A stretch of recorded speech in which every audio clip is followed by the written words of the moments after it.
Aravind tax நேயர்களுக்கு அன்பான வணக்கங்கள். போன மாசம் வந்து ஒரு 2 வீடியோ ஜெயசுரதியின் குடும்பத்தை பற்றி போட்டிருந்தோம். என்ன பேசியிருந்தோம் அதில் அப்படின்னு பார்த்தீங்கன்னா, ஒரு வீடியோவில் ஜெயசுரதி அவர்களுடைய ஃப்ராடு வேலை, அதாவது ஃபேமிலியாக சேர்ந்து யூடியூப்ல கண்டென்ட் அப்படிங்கிற பேரில் வந்து ஒரு ஸ்கேம் பண்ணிக்கிட்டு இருக்காங்க. ஃபேமிலியாக சேர்ந்து ஒரு ட்ராமாவை கிரியேட் பண்ணி அதை வந்து யூடியூப்ல ஒரு கண்டென்ட்டாக போட்டு மக்கள் மத்தியில் வியூஸை வாங்கி அதன் மூலமாக தன்னுடைய வருமானத்தை பெருக்கிட்டு இருக்காங்க. மக்களை வந்து எமோஷ்னலாக மேனிப்புலேட் பண்ணுறாங்க, மக்களை வந்து எமோஷ்னலாக ட்ரிகர் பண்ணுறாங்க, ஏமாத்துறாங்க அப்படிங்கிற ஒரு விஷயத்தை பற்றி போட்டிருந்தோம். ஏற்கனவே வந்து இவங்களை பற்றி நம்ம வந்து நிறைய வீடியோஸ் வந்து பேசியிருக்கோம். இன்னொரு வீடியோ வந்து எதுக்காக போட்டோம் அப்படின்னு பார்த்தீங்கன்னா, அவங்க வந்து நம்ம வீடியோ கீழே கமெண்ட் போட்டிருந்தாங்க. அது மட்டும் இல்லாமல் நம்மளை விமர்சனம் பண்ணி அவங்க ஒரு வீடியோ போட்டிருந்தாங்க அவங்களுடைய சேனல்ல. அதாவது என்ன அதில் பேசியிருந்தாங்கன்னா, இந்த மாதிரி வந்து நாடக கம்பெனின்னு சொல்றாங்க, நாடக குடும்பம்னு சொல்றாங்க, அப்படி இப்படின்னு பேசிட்டு ஏகப்பட்ட அவங்களுக்கு பொருத்தமே இல்லாத பொருந்தாத கதைகள் எல்லாமே சொன்னாங்க. ஒரு கவர்மெண்ட் ஸ்கூல் டீச்சரா இருந்துகிட்டு அந்த வேலைக்கு எந்த விதமான மதிப்பும் இல்லாத ஒரு நபர் தான் அவங்க. ஸோ அவங்க வந்து நம்மளை விமர்சனம் பண்றன்ற பேர்ல கேவலமான ஒரு வீடியோ வந்து போட்டிருந்தாங்க. சரிங்களா? இது போன மாசம் நம்ம போட்டோம். அதோட இந்த 2 வீடியோ போட்ட பிறகு அவங்கள பத்தி நம்ம பேசுறது கிடையாது. ரெகுலரா அவங்கள பத்தி பேசி நம்ம வந்து அதன் மூலமா வியூஸ் வாங்கி சம்பாதிக்க நம்மளாலே முடியும். ஆனா நம்மளுடைய நோக்கம் வந்து அது கிடையாது. ஆரம்பத்துல இருந்து நம்ம சொல்லிக்கிட்டு இருக்கிறது என்ன அப்படின்னா, இந்த மாதிரி ஒரு 4 செவத்துக்குள்ள நடக்கிற விஷயத்த வந்து மக்கள் மத்தியில கொண்டு வந்து சேர்க்காதீங்க, பேசாதீங்க. அது வந்து நீங்க பேசுறீங்க அப்படின்னா அதை திரும்பவும் இன்னொரு நபர் அதை விமர்சனம் பண்றதுக்கு அதிகாரம் இருக்கு, ரைட்ஸ் இருக்கு. அது வந்து ஃபேர் கிரிட்டிசிசம் தானே. ஃபேர் கிரிட்டிசிசமா இருக்கும்பொழுது அதை ஏத்துக்கிறதுல உங்களுக்கு என்ன பிரச்சனையும் இருக்காது. ஸோ அதனால வந்து பொது சபையில பேசாதீங்க அப்படின்னு நம்ம சொல்லியிருந்தோம். ஆனா அவங்க தொடர்ச்சியா என்ன பண்ணிக்கிட்டு இருக்காங்க அப்படின்னு பார்த்தீங்கன்னா, அதை வந்து ரிப்பீட்டடா அதே தான் பண்ணிக்கிட்டு இருக்காங்க. ஒட்டுமொத்த ஃபேமிலியும், பிரகனா இருக்கட்டும், ஜெயசுரதியா இருக்கட்டும், பிரிக்கியாவா இருக்கட்டும், இந்த குடும்பத்தினுடைய சர்ச்சை வந்து இவங்க என்னைக்கு ட்ரெண்ட் ஆனாங்களோ அன்னையில இருந்தே தொடர்ந்துகிட்டு இருக்கு. முதல்ல இவங்களை வந்து ட்ரெண்ட் ஆக்கின விஷயம் வந்து பிரக்யானுடைய ஒரு திருமணம். அதாவது திருமணம்னா மேரேஜ் ஆகல, ஒரு கல்யாணம் பண்றதுக்கு ஒரு பையனை பார்த்து அந்த பையன் கூட அந்த பொண்ணு ஆஸ் யூஷுவல் வந்து ஊரெல்லாம் சுத்தி அதுக்கப்புறமா அந்த திருமணம் வேணான்னு சொல்லி அதை வந்து பல யூடியூப் சேனல்லாம் வந்து எடுத்து போட்டு பேசிட்டு இருந்தாங்க. முதல்ல வந்து இந்த வீடியோ எதுக்காக நம்ம பேசுறோம் அப்படின்னு பார்த்தீங்கன்னா, நான் போட்டிருந்தேன் இல்லையா, அதில் வந்து நான் டைட்டில் என்ன போட்டிருந்தேன்னா, என் பொண்ணு ஊர் மேய போயிட்டா அப்படின்னு தான் டைட்டிலே போட்டிருந்தோம். அது நம்மளுடைய வார்த்தை கிடையாது. ஜெயசுரதி அவர்கள் அவங்களுடைய வீடியோவில் அவங்க பொண்ணை அவங்க பேசின வார்த்தையை தான் நம்ம வந்து டைட்டிலாக போட்டிருந்தோம். அந்த வீடியோவில் எப்படியெல்லாம் அவங்க ஸ்கேம் பண்ணுறாங்க அப்படிங்கிறத வந்து ஆதாரத்தோடு போட்டிருந்தோம். அதாவது அவங்களுக்கு எதிராக வரக்கூடிய கமெண்ட்ஸ் எல்லாமே ஆஃப் பண்ணுறது, ரொம்ப ப்ராப்பராக ஒரு யூடியூப் சேனலை ரன் பண்ணுற மாதிரி டிஸ்கிரிப்ஷன் இல்லாமல், ஹேஷ்டேக் இல்லாமல் யூடியூப் அல்காரிதமை பிரேக் பண்ணி வீடியோ போடுறது, இதையெல்லாம் வச்சு பார்க்கும்போது இது மொத்த குடும்பமும் ஒன்றா இருந்து தான் இந்த ட்ராமா பண்ணுறாங்க, யாரோ ஒரு நபர் தான் எல்லா அக்கௌண்ட்டையும் ஹேண்டில் பண்ணுறாங்க அப்படின்றது வந்து நமக்கு தெரிய வந்து நம்ம அதை பேசியிருந்தோம் வித் எவிடன்ஸோட. இந்த வீடியோவை ரிப்போர்ட் பண்ணியிருக்காங்க ஜெயசுரதி அவர்கள். ரிப்போர்ட் மீன்ஸ் யூடியூப்ல வந்து கம்ப்ளைண்டாக கொடுத்துருக்குறாங்க போல இருக்கு. அந்த வீடியோவை இப்போ யூடியூப்ல இருந்து ரிமூவ் பண்ணிட்டாங்க. நம்மளுடைய யூடியூப் கம்யூனிட்டி கைட்லைன்ஸ்க்கு எதிரான ஒரு வீடியோ. என்ன ரீசன் அப்படின்னு பார்த்தீங்கன்னா, அந்த வீடியோவில் நான் வந்து ஹராஸ்மெண்ட் பண்ணிட்டேன் உங்களை அப்படின்ற ஒரு விஷயத்தின் கீழே நம்மளுடைய வீடியோ வந்து ரிப்போர்ட் பண்ணியிருக்காங்க. அவங்க சேனல் வந்து பெரிய பெரிய சேனல் இல்லையா, நம்ம சேனல் வந்து கொஞ்சம் சின்ன சேனல். ஸோ ஃபேமிலியாக சேர்ந்து அந்த வீடியோவுக்கு ரிப்போர்ட் கொடுத்துருக்காங்க. ஏன்னா அந்த வீடியோவில் வியூஸை தாண்டி அதில் போட்ட கமெண்ட்ஸ் இருக்கு இல்லையா, கிட்டத்தட்ட வந்த கமெண்ட்ஸ்லேயே வந்து 99% ஜெயசுரதி அவர்களுக்கு எதிரான கமெண்ட்ஸ். இப்போ ஜெயசுரதியோட சேனலில் ஒரு வீடியோ அவங்க போடுறாங்க அப்படின்னா அதில் வந்து அவங்களுக்கு நெகட்டிவான கமெண்ட் எல்லாமே அவங்க டெலீட் பண்ணிடுறாங்க. அதுக்குன்னு ஒரு டீம் இருக்கு அவங்களுக்கு, ஓகேவா?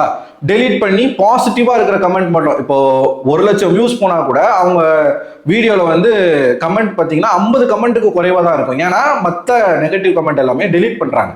ஜெயசுரதி மட்டும் கிடையாது, அது வந்து பிரகனும் அதை தான் பண்ணுறாரு, பிரிக்கியாவும் அதை தான் பண்ணுறாங்க.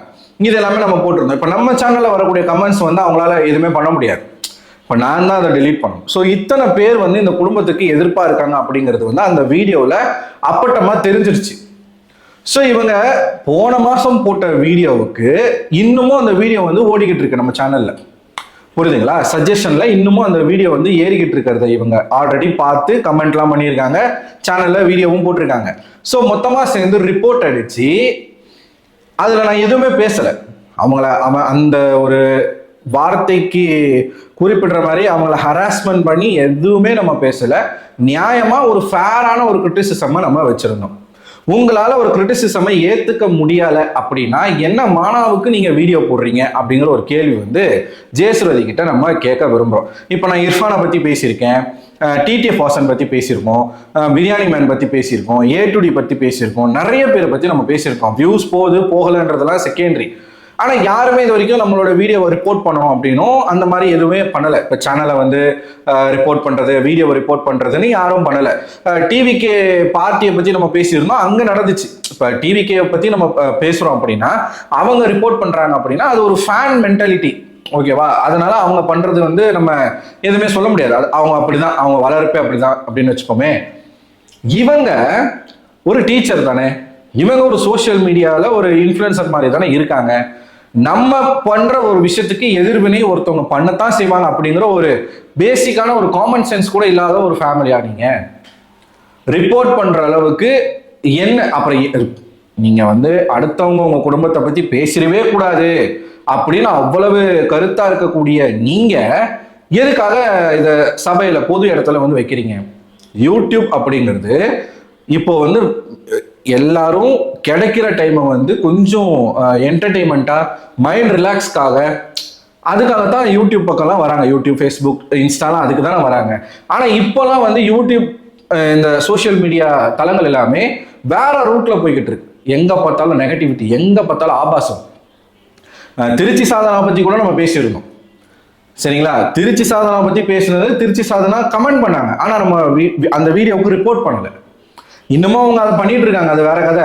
திருச்சி சாதனா மாதிரி பல பேர் இருக்காங்க யூடியூப்ல, இந்த ஸ்ட்ரீம் பண்றது, லைவ் போடுறது, மெம்பர்ஷிப் வச்சு அதில் ஆபாசமான விஷயங்கள் பண்றது, அந்த மாதிரிலாம் நிறைய பேர் இன்னமும் அதிகமா பண்ணிட்டு இருக்காங்க. அவங்க கூட இதை பண்ணல.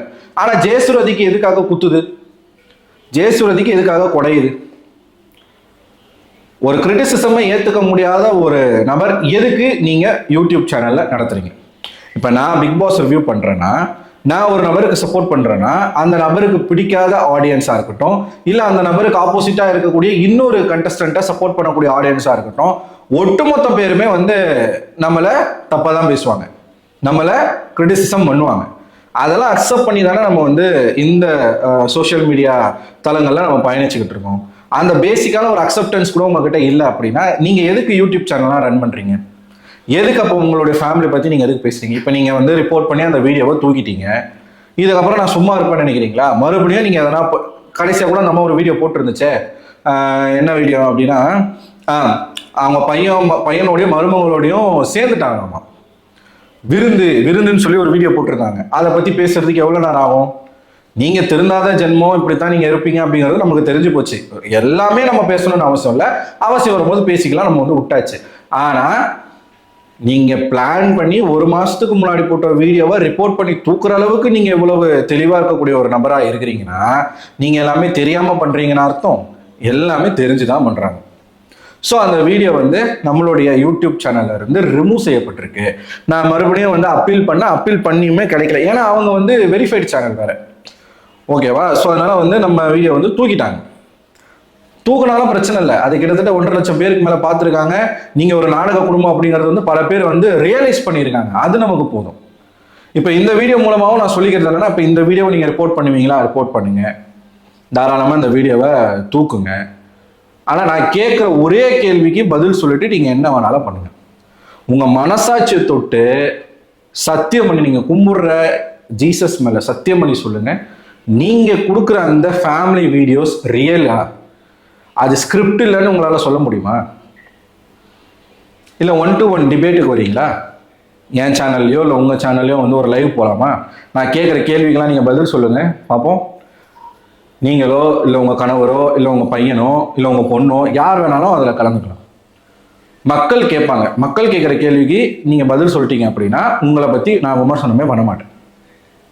அசிங்கமா வந்து அந்த வீடியோல ஹராஸ்மெண்ட் பண்ற மாதிரி நம்ம எதுவும் பேசல, ஆபாசமா நம்ம எதுவுமே பேசல, நியாயமான கேள்விகளை கேட்டிருக்கோம். அந்த கேள்விகளுக்கு பதில் சொல்ல துப்பு இல்லாம ரிப்போர்ட் பண்ணிருக்கீங்க. நல்லா இருக்கு, நல்லா பண்ணுங்க. இதுக்கப்புறம் நம்ம சைட்லேருந்து என்ன பண்ணணுமோ அது எல்லாமே நம்மளும் சிறப்பாக பண்ணுவோம். ஸோ மக்கள் ஆகிய நீங்கள் இவங்களை பற்றி என்ன நினைக்கிறீங்க? உங்களோட கருத்துக்களை மறக்காம கமெண்ட் பாக்ஸில் கமெண்ட் பண்ணுங்க.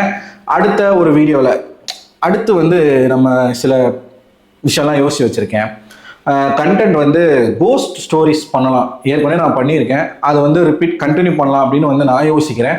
ஸோ அது நல்லா இருக்குமா அப்படிங்கிறது நம்மளுடைய சப்ஸ்கிரைபர்ஸ் வந்து சொன்னீங்கன்னா நல்லாயிருக்கும். எந்த மாதிரியான கண்டென்ட் இனிமேல் நீங்கள் என்கிட்ட இருந்து எதிர்பார்க்குறீங்க அப்படிங்கிறதையும் கமெண்ட் செக்ஷனில் கமெண்ட் பண்ணுங்கள். அதை நம்ம கண்டிப்பாக பண்ணுவோம். அடுத்த ஒரு வீடியோவில் உங்களை சந்திக்கிறேன். அது ஒரு உங்களிடம் விடைபெறுவது நான் அரவிந்தன்.